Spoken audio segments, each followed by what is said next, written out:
प्रभु का धन्यवाद।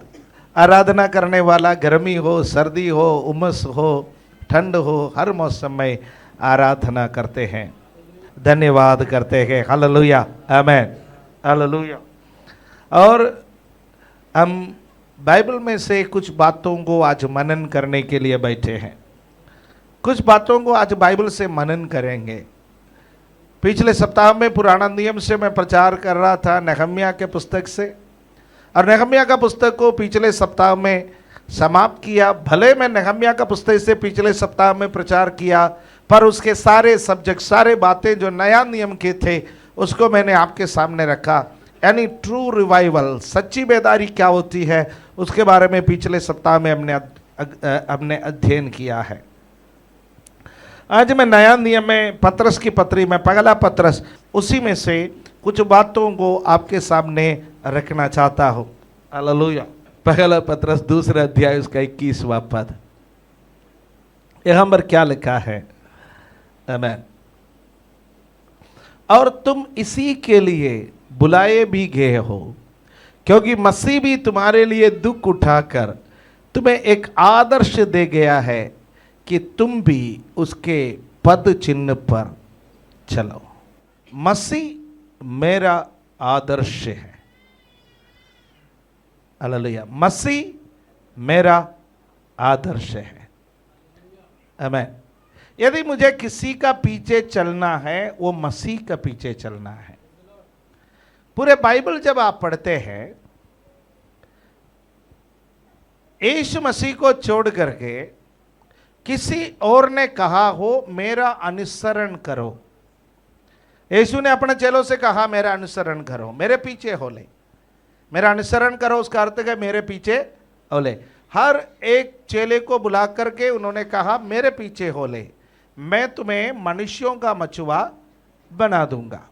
हर एक चेले को उन्होंने कहा मेरे पीछे हो ले, मेरा अनुसरण करो।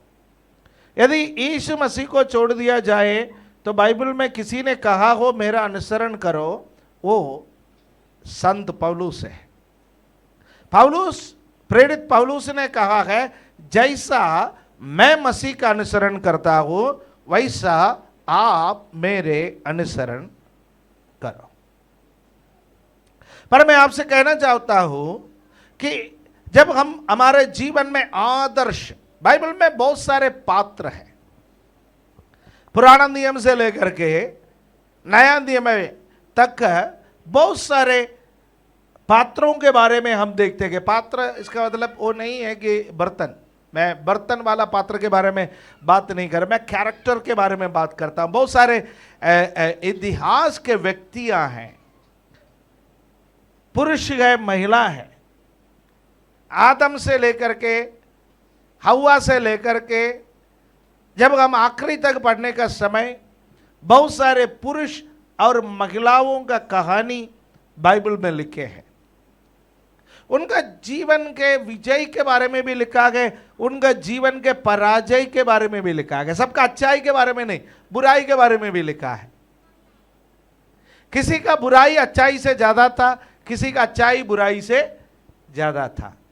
पर इनमें से किसी का अनुसरण करने के लिए हमें नहीं बुलाए। इनमें से किसी का पीछा चलने के लिए हमें नहीं बुलाए। आप कभी प्रार्थना नहीं करना मुझे मूसा के समान बना लो। मूसा के जीवन से प्रेरणा ले सकते हैं। कभी प्रार्थना नहीं करना मुझे एलिया के समान बना दो। एलिया के जीवन से आप प्रेरणा ले सकता है, एक पर्टिकुलर भाग का। हर एक व्यक्ति का जीवन का, चाहे वो नया नियम का हो, चाहे वो पुराना नियम का हो, उसका जीवन का एक खास क्षेत्र का प्रेरणा आप ले सकता है। कुछ सकारात्मक बातों को आप सीख सकते हैं, कुछ नकारात्मक बातों को आप छोड़ सकते हैं। पर बाइबल में केवल एक ही व्यक्ति है जिसके जीवन में कोई नकारात्मक बात नहीं है, केवल सकारात्मक बातें ही हैं। वो व्यक्ति हमारा उद्धारकर्ता प्रभु यीशु मसीह के अलावा और कोई नहीं है। हालेलुया। पौलुस कहता है मेरा अनुसरण करो। बहुत परिपक्व होने के बाद वो कहा। पौलुस के जीवन के शुरुआती दौर में आप देखें, मरकुस को साथ ले जाने के लिए उन्होंने मना किया, बरनबास के साथ उग्र वाद में पड़ गया।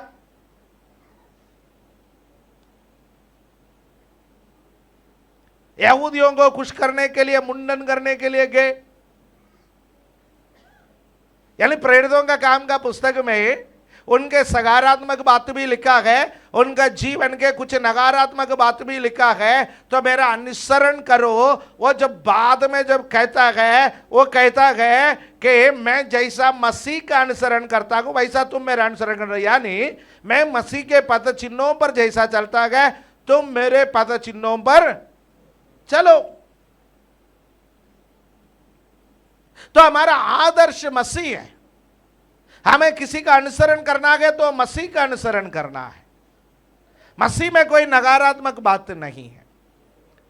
हालेलुया।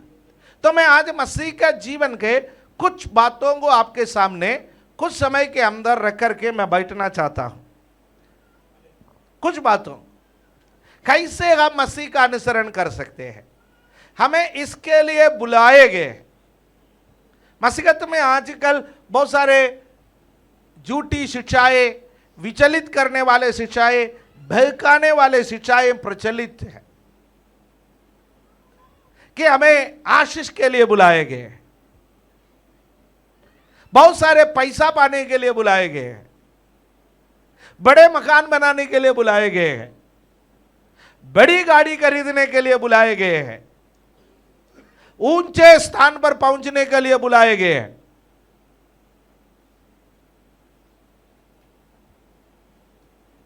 पगला युग का मसीहत के बारे में यदि बात करें, वो कभी सोच भी नहीं सकते थे इन चीजों के बारे में। आजकल के प्रचारक जिन चीजों के बारे में प्रचार कर रहे हैं उसके बारे में वे लोग सोच भी नहीं सकते थे। और यहां पतरस सताव सहने वाले कलीसिया, सताव के कारण यहूदी धर्म से विश्वास में आए हुए जो विश्वासी जन जो तितर बितर हुए, विश्वास में इधर उधर भड़के हुए हैं, इधर उधर पड़े हुए हैं, उनको जब पत्री लिखता गया वो कहता गया तुम इसी के लिए बुलाए भी गए हो क्योंकि मसीह भी तुम्हारे लिए दुख उठाया।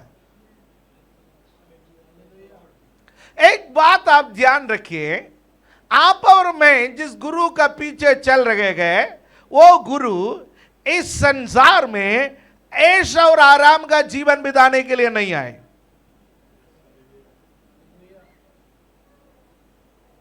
वो 5 स्टार होटल में रहने के लिए नहीं आए, या कोई आश्रम बना करके उसके अंदर रिसोर्ट का जीवन बिताने के लिए वो नहीं आए। यद्यपि यीशु के अनुयायियों ने कई आश्रम बना लिए पर यीशु ने कोई आश्रम नहीं बनाए। यदि यीशु के अनुयायियों ने 5 स्टार फैसिलिटीज का जगहों को बनाया पर यीशु ने नहीं बनाए। उसके पास जो कोई भी आए थे उसका उपदेश क्या था? क्रूस उठा करके मेरे पीछे चलो, अपना अपना क्रूस उठा करके मेरे पीछे चलो, अपने आप को इनकार करो, अपना प्यारों का प्राणों को भी इनकार करो, अपने आप को इनकार करके मेरे पीछे चल सकता है तो तुम अनंत जीवन में प्रवेश करोगे। उन्होंने लोगों को एक ही ऑफर दिया, वन एंड ओनली ऑफर, केवल एक ही ऑफर प्रभु यीशु मसीह ने दिया। यीशु मसीह के ऑफर में अनंत जीवन के अलावा कुछ भी नहीं था। यद्यपि लोग अलग अलग बातों के लिए यीशु मसीह के पास आते थे। एक बार एक व्यक्ति आकर के यीशु मसीह से कहने लगा, प्रभु मेरे साथ चलो ना, मेरे घर में चलो।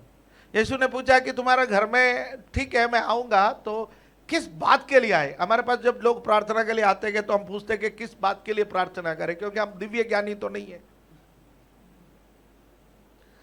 यद्यपि कई बार हम अन्य भाषा में प्रार्थना कर लेते हैं। जब सामूहिक प्रार्थना होते हैं तो हम आपके बात के बारे में नहीं जानते हैं तो हम अन्य भाषा में भी प्रार्थना कर लेता है, क्योंकि आत्मा सब बातों को जानता है कि हम दिव्य ज्ञानी तो नहीं है।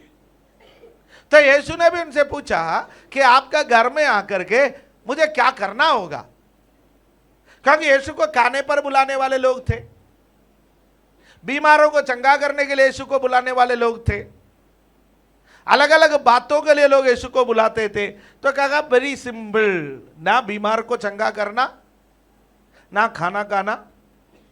मेरे भाई के साथ झगड़ा चल रहा है, जमीन का बंटवारे का झगड़ा है। यदि आप आकर के मेरे भाई को समझा देंगे तो मेरा हक वो मुझे दे देगा। थोड़ा दबा के बैठा है, वो मेरा हिस्से का थोड़ा दबा करके बैठा है, और आप आकर के उसको बोलेगा तो जितना मेरा है आएगा, यदि नापना है तो हम नपवा देंगे, बराबर करवा दीजिए। और प्रभु ने कहा सुनो, फिलहाल अभी तक मुझे अपॉइंटमेंट लेटर नहीं मिला, शहर का न्यायाधीश होने का अपॉइंटमेंट लेटर मुझे अभी तक नहीं मिला। किसने तुम्हारे ऊपर मुझे न्यायाधीश ठहराया? जमीन का बंटवारा मेरे हिस्से में आता नहीं है। मैं अनंत जीवन के बारे में बात करने के लिए आया हूं, मैं स्वर्ग राज्य के बारे में बात करने के लिए आया। वो भाई दुखी हो गया। यानी यीशु मसीह जगह हाथ नहीं डालना, हस्ताक्षेप नहीं करना, वहां नहीं गए, है ना। परमेश्वर के दास लोग हर जगह हस्ताक्षेप नहीं कर सकते, यदि भी हम कोशिश करते हैं,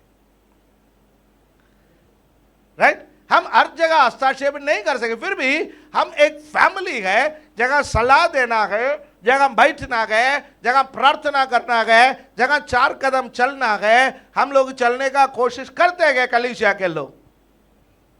तो प्रभु यीशु मसीह सांसारिक बातों में हाथ नहीं डालते थे, क्योंकि उनको मालूम था सांसारिक बातों पर हाथ डालने से आत्मिकता में फर्क आएगा। मैंने कई बार महसूस किया, आप लोगों ने भी महसूस किया होगा, जब हमने सांसारिक बातों में हाथ डाला, कहीं ना कहीं हमारा प्रार्थना का जीवन में वो असर किया, हमारे वचन के जीवन में वो असर किया, हमारे आत्मिकता में, हमारे पवित्रताई में, हमारे जीवन के गवाही में वो बातों ने असर किया है। फिर भी हम संसार में रहने की वजह से हमें कई जगहों पर हाथ डालना पड़ रहा है।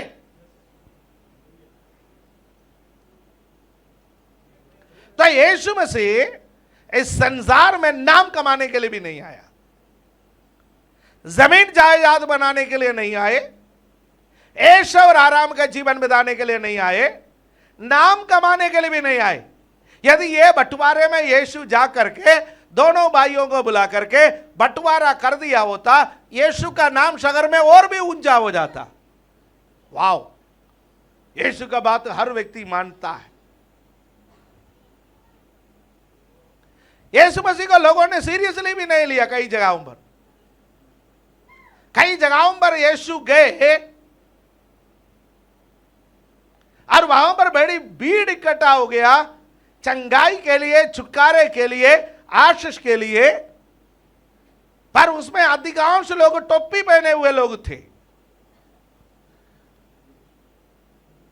बातों को मानते नहीं थे, अविश्वासी थे,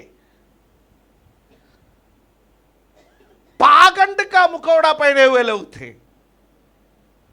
अविश्वास, पाखंड और यीशु मसीह को टट्टों में उड़ाना, ये सब जब करते थे तो यीशु ने वहां कोई चमत्कार नहीं किया। अब आप देखिए, यीशु मसीह का सभा चलाया, कन्वेंशन, यीशु मसीह का कन्वेंशन है, वहां पर यीशु मसीह बड़ी सभा, और चेले क्या कह करके गए होंगे, 12 चेलों का मन में क्या रहा होगा, आज तो कुछ होने वाला है, आज तो बीमार चंगे हो जाएंगे, आज तो लंगड़े चलेंगे, आज तो अंधे देखेंगे, आज तो ऐसे ही बगैर सुनेंगे, आज तो मुर्दे भी जिंदा हो जाएगा, आज तो बड़े बड़े चमत्कार होने वाला है। पूरे शहर में, पूरे गांव में, आसपास के इलाकाओं में चर्चा है, यीशु की सभा होने वाला है। यीशु के सभा के बाद शहर बदल जाने वाला है। यहां कोई बीमार नहीं रहेगा।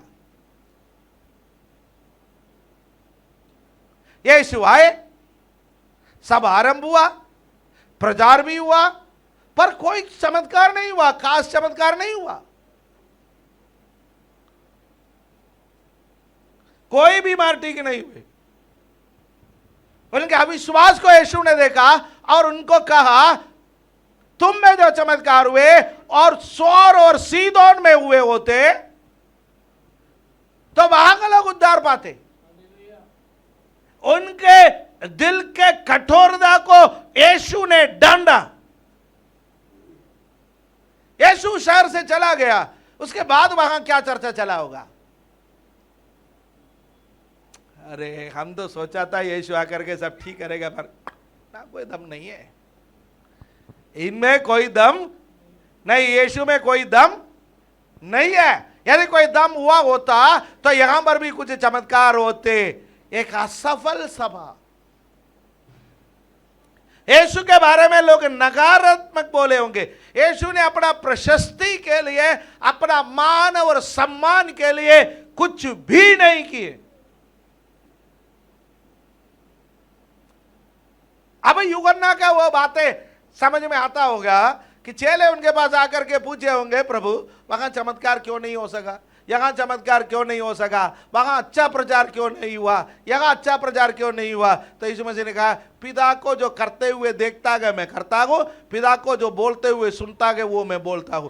पिता को करते हुए देखा नहीं, मैं चुप रहा।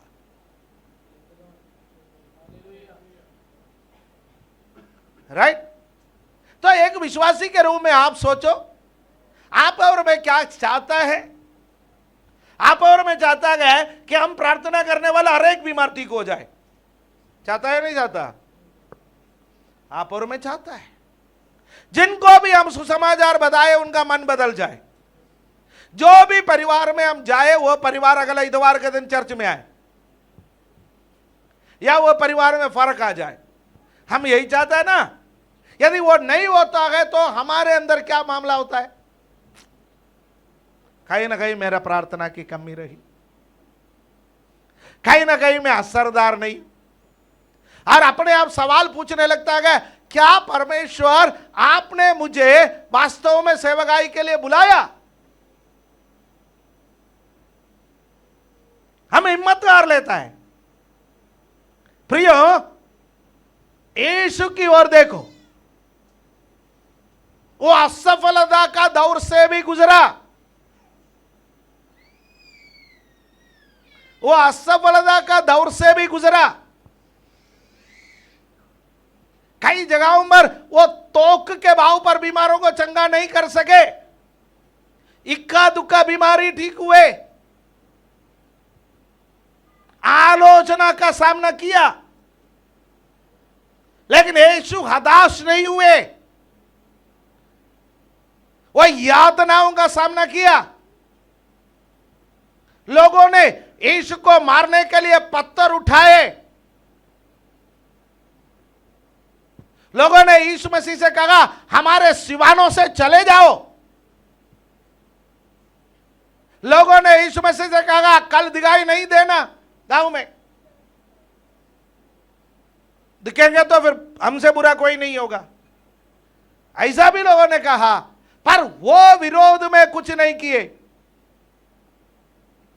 सामरियों के गांव में आए, सामरियों ने कहा 2 दिन हमारे यहां पर ठहर करके जाइए, हम एक कन्वेंशन रखना चाहते हैं।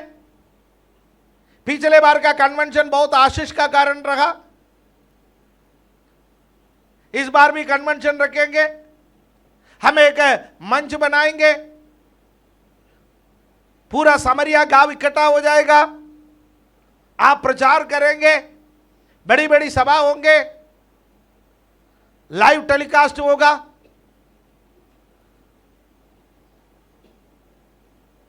बहुत कुछ लोगों ने बोला। यीशु मसीह ने कहा, मुझे जाना जल्दी है, मुझे जाने दो।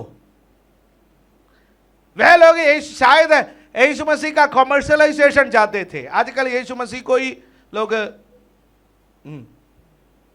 समझ गए आप। यीशु वहां नहीं ठहरा। यीशु ने कहा मुझे जाना जल्दी है। यीशु जब जाने लगे उन लोगों ने बोला दोबारा मत आना इधर, इस रास्ते में दोबारा दिखाई नहीं देना। ओके भाई लोगों, आप ऐसा चाहते हैं तो मैं दोबारा आऊंगा नहीं। यीशु दोबारा सामरिया में गया है या नहीं गया है मैं नहीं मालूम, बाइबल उसके बारे में चुप है। यदि यीशु को कोई दोबारा नहीं चाहता वो जबरदस्ती नहीं आएंगे।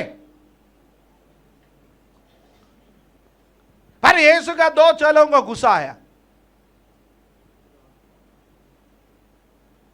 कभी कभी हमारा पुराना स्वभाव बाहर निकल आते हैं, आप मेरा भी आता है। पूरी तरह से गया नहीं, पूरी तरह से तब जाएगा जब आखिरी कील ठोकेगा। ये पता नहीं वो ठोकेगा कौन। आपका हम सबका यही हाल है ना। हम सबके अंदर चाहे कितना भी पवित्र हो गया हो, चाहे कितना भी अन्य भाषा बोल रहा हो, चाहे कितना भी बाइबल पढ़ रहा हो, चाहे कितना भी प्रचार कर रहा हो, चाहे कितना भी आत्मिक क्यों न बना हो, हमारे अंदर कभी कभी पुराना स्वभाव बाहर निकल आते हैं। कभी घर के अंदर, कभी घर के बाहर, कभी दफ्तर में, कभी सड़क पर। कहीं ना कहीं हमारा पुराना स्वभाव बाहर निकलने का कोशिश में लगे रहता है। तभी तो पौलुस प्रेरित कहता है औरों को प्रचार करने के बाद मैं स्वयं नरक की ओर ना चला जाऊं या स्वयं नाश ना हो जाऊं, इसलिए मैं अपना शरीर को मारता कूटता एक आत्मिक ओखली साथ लेकर के चलिए। क्योंकि कभी कभी शरीर क्या करता है, बाहर निकल आता है, उसको तुरंत पकड़ के 2 थप्पड़ मारना, फिर कूटना, फिर इसको बस में भी कर लो।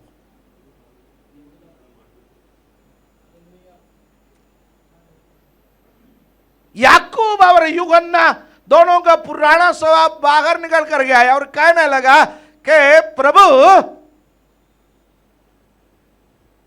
आप एलिया के समान हैं, आप में एलिया जैसा अभिषेक है। आप कहे तो जैसा एलिया ने स्वर्ग में से आग को उतेरा करमेल पर्वत पर 850 लोगों को निपटा दिए, ये सामरी क्या है। आज तो कुछ हो जाए। कभी कभी हमारा प्रार्थना भी ऐसा है, प्रभु आज तो कुछ कर। तेरे लोगों को वे लोग सदा रह गए, तेरे लोगों को गांव से निकाला, तेरे लोगों का मकान तोड़ दिए, तेरे लोगों को थाने में घसीट के लेकर, मैं भी कर लेता। कई बार हम में यीशु का आत्मा नहीं, यूहन्ना और याकूब का आत्मा बोल पड़ते हैं।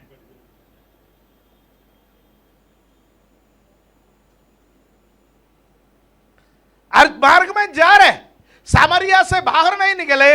यूहन्ना और याकूब ने कहा कि प्रभु ऐसा कार्य कर कि स्वर्ग में से आग उतरे और यह पूरा सामरिया नष्ट हो जाए। और आप जानते हैं कि यहूदी लोग सामरियों से नफरत करते थे। वो नफरत के आग जो उनके जाति में थे वो बाहर निकल कर गया। यहूदी जाति के स्वभाव बाहर निकल कर गए। कभी कभी हमारा भी निकल आते हैं। मैं किसी का जाति नहीं बोल रहा हूं, पर मैं कह रहा हूं हमारा पृष्ठभूमि, जिस पृष्ठभूमि हम पले पड़े गए, जिस पृष्ठभूमि हम बड़े हुए गए, वो पृष्ठभूमि के बातें बाहर निकल आते हैं। अरे यीशु मसीह पीछे मुड़ करके देखा और कहा हेलो यूहन्ना, याकूब, कौन सी आत्मा के अधीन हो? थोड़ी देर पहले तो अन्य भाषा बोलते हुए मैंने सुना, थोड़ी देर पहले तो हालेलुया हालेलुया यही था।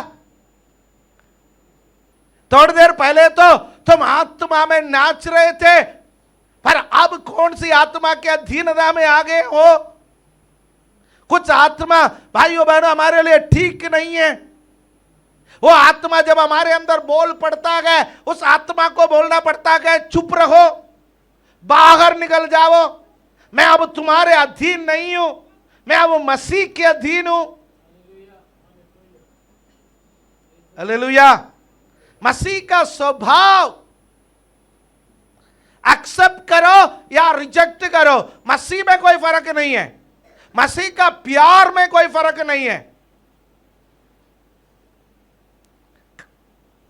मात्र उन्होंने प्रचार नहीं किया कि दुश्मनों से प्यार करो, जो उनके वास्तविक दुश्मन थे, जिन्होंने उनको एक्सेप्ट नहीं किया,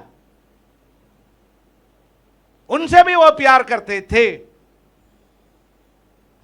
उनको भी वो सुसमाचार सुनाते थे, उनके सिवानों से भी वो जाता था। हालेलुया, आमीन। मसीह इस संसार में कैसे सेवा निभाए? हालेलुया।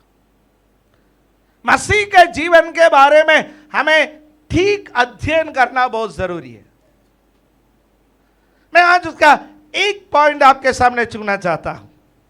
उससे पहले वचन को और पढ़ेंगे, वचन में मैं 1-2 सप्ताह टिकना चाहता हूं। मैं मसीह के जीवन के बारे में कुछ बातें आपसे कहूं, मसीह के जीवन के बारे में अध्ययन करें हम। और तुम इसी के लिए बुलाए भी गए हो, क्योंकि मसीह भी तुम्हारे लिए दुख उठाकर तुम्हें एक आदर्श दे गया कि तुम भी उसके पद चिन्हों पर चले। मेरा आपसे सवाल है, कितने चर्च में आज वो यीशु को प्रस्तुत करते गए जो यीशु ने दुख उठाया? कितने प्रचारकों ने अपने प्रचार में उस यीशु को प्रस्तुत करते गए या उस यीशु को प्रस्तुत किया जो यीशु सूली उठा करके चला? आज हमारे देश में एक दूसरा यीशु घूम रखा है, जिसके कंधे पर ना तो क्रूस है, जिसके हाथों पर ना उसके पसलियों पर छेदे हुए निशान है। हाई फाई यीशु, हाईटेक यीशु। देखिए, बाइबल केवल एक यीशु के बारे में प्रचार करते हैं, बाकी सब नकली है। बाइबल उस यीशु के बारे में प्रचार करते हैं जो आपके लिए, मेरे लिए दुख उठाए। उसके लिए हमें भी बुलाएंगे। यदि कोई आपको सिखाए मसीहत में दुख नहीं है, वो झूठ सिखा रहे। यदि कोई आपको सिखा रहा है मसीहत में उपद्रव नहीं है, वो आपको झूठ सिखा रहे। मैं उस यीशु को जानता हूं जो यीशु गरीबी में रहा। आज एक शिक्षा है, मसीहत में गरीबी नहीं है। यदि आप सच्चे मसीहत में रहना पड़ेगा तो कभी कभी गरीबी का हालत से भी आपको गुजरना पड़ेगा। ऐसा भी मौका आएगा, आपके सामने जरूरत ज्यादा है, आपके पास पैसा कम है। आपसे दुनिया उम्मीद ज्यादा करते गए, पर आपको देने के लिए कुछ नहीं है। ऐसा भी हालातों से आपको गुजरना पड़ेगा, क्योंकि मसीह ने भी दुख उठाया, गरीबी का दुख उन्होंने उठाया। फिलिपियों का पत्री 2 अध्याय उसका 5वां पद से लेकर के 8वां पद तक एक यीशु का परिचय है। उस यीशु के बारे में हम देखेंगे और आज का संदेश को समाप्त करेंगे।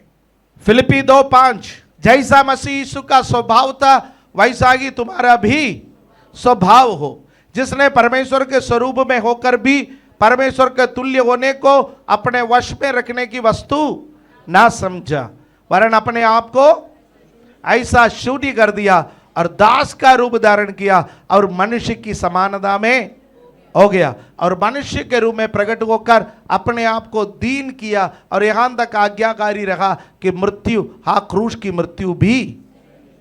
7वां आयत में आइए, इस यीशु का खासियत क्या है? 7वां आयत में नंबर 1, अपने आप को शून्य करने वाला यीशु। अपने आप को शून्य करने वाला यीशु। जब यीशु मसीह को किसी ने चैलेंज किया तो यीशु ने यह नहीं कहा किसी से तू नहीं जानता मैं कौन हूं। जब हमें कोई चैलेंज करता है तो हम बोलते हैं ना, हम बोलते हैं, हम अक्सर बोलते हैं भाई तू नहीं जानता है मैं कौन हूं, तू नहीं जानता है मैं किस खानदान का हूं, तू नहीं जानता है मैं किस इलाका का हूं। लोग ऐसा है एकदम, तू नहीं जानता है मैं कौन हूं, तू नहीं जानता है कि मैं कहां का रहने वाला, तू नहीं जानते है मैं क्या हूं। पिलातुस के सामने खड़ा हो गया। पिलातुस ने कहा क्या तू नहीं जानता कि तुझे छोड़ने का भी मेरा अधिकार है, तुझे सूली पर चढ़ाने का भी मेरा अधिकार है। और बाइबल कहते हैं कोई जवाब नहीं दिया। जब पिलातुस ने ज्यादा प्रेरित किया तो कहा सर जी ये सारे अधिकार परमेश्वर ने ही आपको दिया, दैट्स ऑल। उन्होंने ये नहीं कहा मेरे पिता ने दिया, उन्होंने ये भी नहीं कहा मैं दे करके ही आया हूं। उन कतराने वालों के सामने भेड़ जैसे चुपचाप रहती है, वैसा हमारा यीशु पिलातुस के सामने चुपचाप रहा। अपने आप को शून्य करना यह आसान नहीं है। आज प्रभु चाहता है कि हम अपने आप को शून्य करें, अपना पदवी को शून्य करें। हम प्रभु के उपस्थिति में आता गए अपने आप को शून्य कर करके आ जाए। हालेलुया, अपने आप को शून्य करें। और नंबर 2, दास का रूप धारण किया उन्होंने, दास का रूप। क्या जरूरत था उनको दास का रूप धारण करके आने के लिए? उनको क्या जरूरत था? उन्होंने कहा मनुष्य का पुत्र सेवा टहल करने के लिए नहीं, सेवा करने के लिए और बहुतों के लिए अपना प्राण देने के लिए आया है।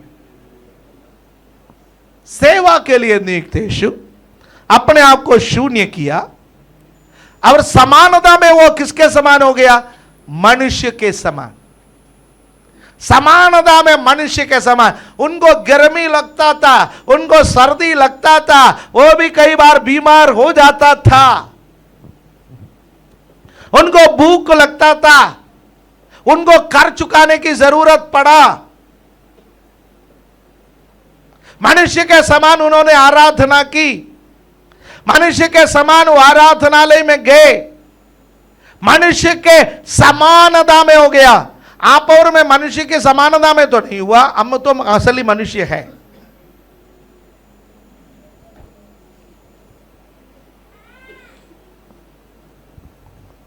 जब कोई वीवीआईपी अपना वीवीआईपी पदवी को छोड़ करके, अपना सिक्योरिटी को छोड़ करके, अपने उन उन उन उन पदों को, पदवियों को छोड़ करके यदि किसी साधारण मनुष्य के समान व्यवहार करने लगे तो कहेंगे ये एक आम आदमी के समान बन गया। खास आदमी भी है, आम आदमी भी है, राइट? ओके, खास आदमी साधारण व्यक्ति बन गया है। आज जमाना साधारण असाधारण बनने का है, आम खास बनने का जमाने में हम आ गया है। पर वो तो मनुष्य नहीं था, वो तो परमेश्वर था। वो परमेश्वर ने अपने आप को शून्य किया और मनुष्य की समानता में आए। आज हम अपने आप को शून्य करें, अपना पद और पदवियों को भूल जाए। इसका अर्थ यह नहीं है कि सब अपना नौकरी छोड़े, सब अपना बिजनेस छोड़े। उसका अर्थ यह नहीं है, उसका अर्थ है हमारा मन की भावना। और 8वां पद में अपने आप को दीन किया, मनुष्य के समानता में आया है तो उन्होंने अपने आप को उससे भी नीचे कर दिया। मनुष्य में भी अलग अलग प्रकार के लोग हैं और यहां यीशु मसीह उसके सबसे निम्न स्तर पर आ गया है, वो है आज्ञाकारिता। आज्ञाकारिता।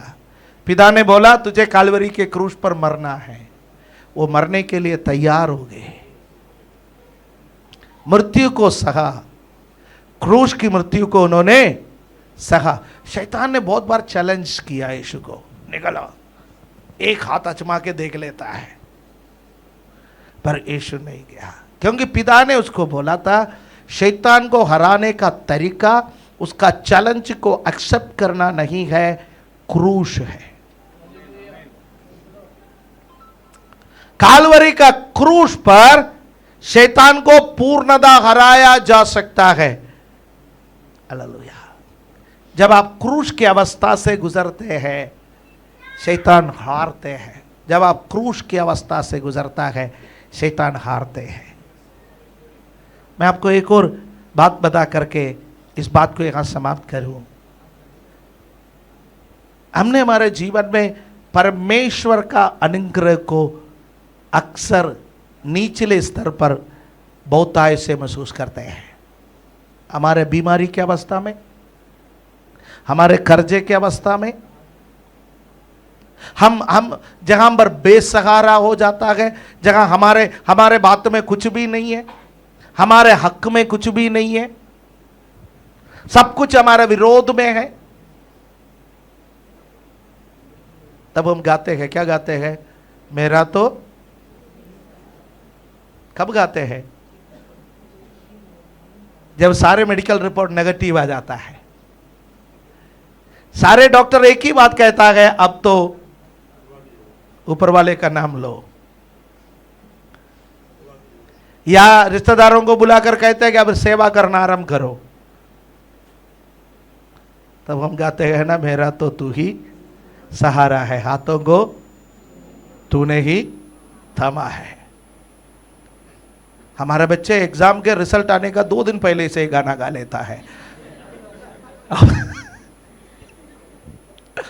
एक बढ़िया गाना हमारे बच्चों को मिला रिजल्ट आने का 2 दिन पहले से गाने के लिए, मेरा तो तू ही सहारा है, हाथों को तू ही थामा है।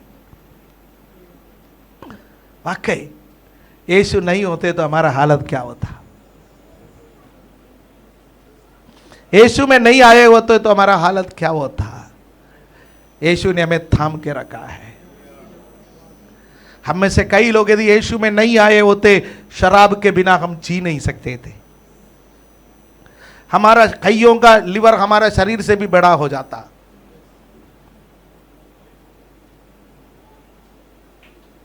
हमें से कई लोगों का मकान बिक जाते, हम इतने खतरनाक बीमारियों से ग्रसित हो जाते। यीशु ने हमें बचा के रखा है। हालेलुया।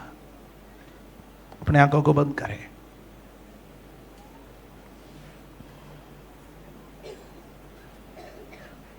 इस एक लाइन को गाएंगे, मेरा तो तू ही सहारा है, हाथों को तूने ही थामा है। एक स्टांजा हम गाएंगे, रिखा माना थीरा वाला बराबर।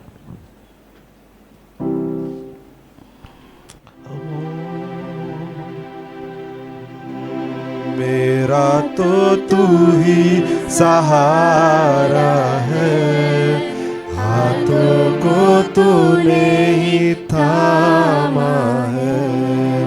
मेरा तो तू ही सहारा है, हाथों को तूने ही थामा है।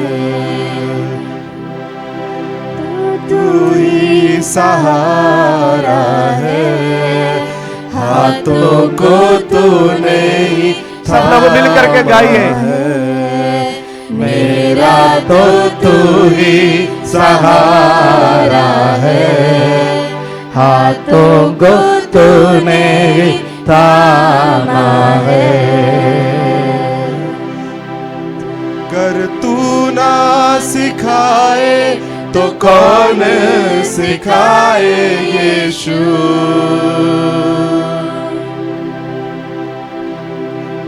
अगर तू ना चलाए तो कौन चलाए यीशु। अगर तू ना सिखाए तो कौन सिखाए यीशु।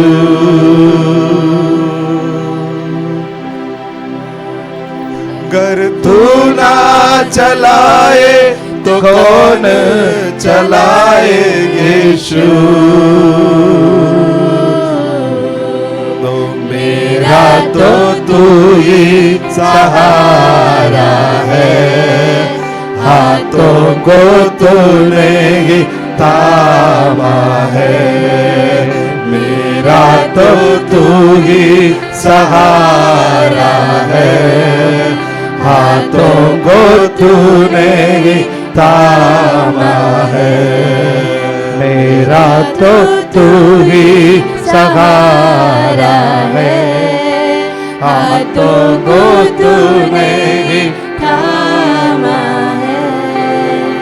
मेरा तो तू ही सहारा है, हाथों को तूने थामा है। इस वचन के अनुसार हमें प्रभु के हाथ में समर्पण करें, उसका स्वभाव मेरा स्वभाव बन जाए, उसके पद चिन्हों पर मैं चल सकूं। आज यीशु मसीह के जीवन के कुछ बातों के बारे में हमने अध्ययन की। आने वाला समय में हम और अध्ययन करने जाएंगे। आज जो हमने सीखा उसके अनुसार हमें प्रभु के हाथ में समर्पण करें।